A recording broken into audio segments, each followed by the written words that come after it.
थोड़ा सपोर्ट करम सभे और वीडियो हमार देखब सभे, शेयर करम, कमेंट करब ताकि हमरो अच्छा लगे और हम बहुत बढ़िया से भजन आगे और दे सकी। ताई एगो देवी जी के सुंदर सा भजन दे तनी, प्लीज़ अच्छा लगे तो ज़रूर कमेंट में लिखम।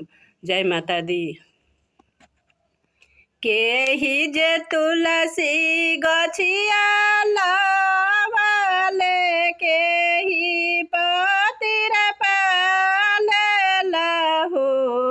ए मैया कवनी बैरनिया, सुरवा साधेली तुलसी सुखाई गईली हो।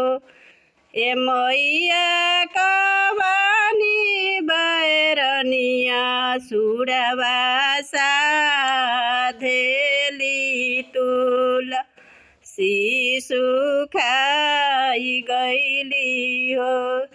सासु जे तुलसी गछिया लावेली, ननद पतिर पालेली हो। ए मैया गोतिनी बैरनिया, सुरवा साधेली तुलसी सुखाई गईली हो।